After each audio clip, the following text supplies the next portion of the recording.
ওনার খবরটা যখন আমি পেলাম, আমি ওনাকে দেখতে গেলাম এবং উনি আমাকে সমস্ত হিস্ট্রি, ওনার প্রিভিয়াস হিস্ট্রি, উনি 2016 সনে একটা ল্যাব কলি গলব্লাডারের সার্জারি করেছিলেন। সেই সময়কার ইভেন্টসগুলি, ঘটনাগুলি আমাকে বিস্তারিত বললেন যে তোমার নোটে এটা থাকা দরকার, তুমি যেহেতু অ্যানেস্থেশিয়া দিবে এবং পোস্ট অপারেটিভ কেয়ার নিবে। তো উনি সমস্ত হিস্ট্রি আমাকে বললেন। আমি আরও পরীক্ষা নিরীক্ষা ওই সময়ই করে ফেললাম, অ্যানেস্থেটিক চেক আপ যেটা, সেটা করে ওনাকে দেখলাম মাশাআল্লাহ উনি ফিট আছেন, অ্যানেস্থেশিয়ার জন্য ফিট আছেন। সার্জিক্যাল সাইডেও আমি সার্জনদের সাথে কথা বললাম, ওনারাও বললেন সার্জিক্যাল সাইডেও উনি ফিট আছেন, আলহামদুলিল্লাহ। দেন আমরা শুরু করলাম আমাদের কার্যক্রম। আপনারা জানেন সবাই গত 2 তারিখে ওনার অপারেশন হয়েছে।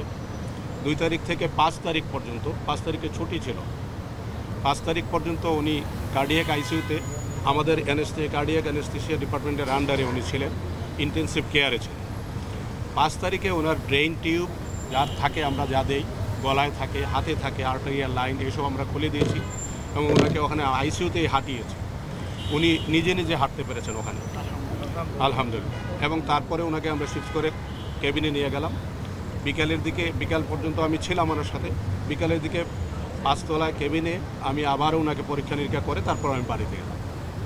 তারপর থেকে 5 তারিখ থেকে আজকে পর্যন্ত উনি ওখানেই আছেন এবং ডে বাই ডে উনি প্রোগ্রেস করছেন, আলহামদুলিল্লাহ, ভেরি গুড।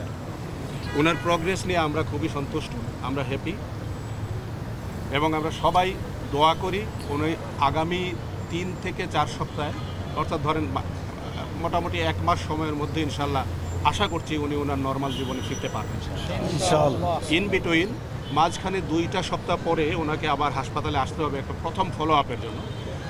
উনি ডক্টর জাহাঙ্গীর কবির, ডক্টর মমিনুজ্জামান, প্রয়োজন হলে আমিও দেখব, ওনাকে আমরা দেখে একটা মতামত দিব। তারপরে হয়তো আরও 2 সপ্তাহ বা 3 সপ্তাহ পরে উনি নিয়মিত কাজে যেতে পারবেন ইনশাআল্লাহ, দোয়া করছি। গ্রামে ওনার 4টা ব্লক ধরা পড়ে এবং কিছুটা কমপ্লিকেটেড জায়গাতেই ওনার হার্টের ব্লক ছিল। সে কারণে উনি সাজেস্ট করেছিলেন যে এটা ওপেন হার্ট সার্জারি করাটাই উত্তম হবে। প্রফেসর ডক্টর জাহাঙ্গীর কবির সাহেব তাকে দেখার জন্য রিকোয়েস্ট করেন এবং উনি তাৎক্ষণিকভাবে ওনাকে দেখেন এবং দেখার পরে উনিও বলেছেন যে ওপেন হার্ট সার্জারি উত্তম চিকিৎসা হবে। তারপরে ছিল আমাদের পালা, আমরা সিদ্ধান্ত নেওয়ার ক্ষেত্রে আমরা দায়িত্বশীলরা বসেছিলাম এবং সেখানে আমাদের কাছে অনেক রিকোয়েস্ট ছিল দেশ বিদেশ থেকে যে ওনাকে বিদেশে চিকিৎসা করানো হয় যেন। আমরা ওনার সাথেও পরামর্শ করেছি, কিন্তু মহতরম আমিরে জামাত আল্লাহর উপর ভরসা করে দৃঢ় সিদ্ধান্ত দিয়েছেন যে উনি বাংলাদেশেই অপারেশন করতে চান, হার্ট অপারেশন করতে চান। অপারেশন খুবই সাকসেসফুল হয়েছে আলহামদুলিল্লাহ। আমাদের মাননীয় আমির এখন কোনো একজন দলের ভিতরে সীমাবদ্ধ ব্যক্তি নন, পুরা জাতি ওনাকে রেসপেক্ট করে, পুরা জাতি ওনার উপর আস্থা রাখে, পুরা জাতি আগামী বাংলাদেশ পরিবর্তন এবং নেতৃত্বে ক্ষেত্রে ওনাকে একজন অপরিহার্য নেতা মনে করে। আলহামদুলিল্লাহ আমরা এখন ওনাকে বাসায় নিয়ে যাব।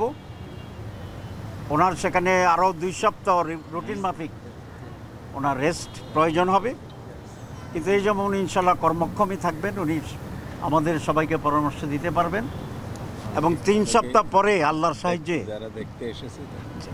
যারা আল্লাহর সাহায্যে উনি জনসমক্ষে আমাদের মাঝে আল্লাহর সাহায্যে ইনশাআল্লাহ আবার অ্যাক্টিভ হতে পারবেন, দেশের জন্য জাতির জন্য খেদমত করতে পারবেন বলে আমরা আশা করি।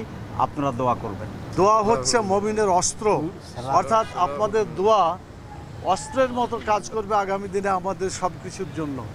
এই দোয়ার অস্ত্র দিয়ে আপনারা দোয়া করবেন যাতে আমাদের আমিরে জামাত যে অবস্থায় আছেন অতি দ্রুত সুন্দরভাবে তার এই সময়টুকু পার করে জাতির মাঝে আবার এসে গুরুত্বপূর্ণ খেদমতের যে আঞ্জাম দিচ্ছিলেন, আল্লাহ যেন এর চাইতে আরও বেশি খেদমত করা তৌফিক আল্লাহ তাআলা তাকে দান করেন। এবং সারা দুনিয়ার ভাই বোনেরা যারা যেখান থেকে আমাদের এই কথাগুলো শুনছেন তাদের কাছেও আমরা দোয়া চাই এবং আমিরে জামাত এই মুহূর্তে বের হয়ে যাবেন। তো আপনারা সবাই দোয়া করবেন, ইনশাআল্লাহ আবার সুযোগ মতো আপনাদের সাথে দেখা হবে, উনি কথা বলবেন।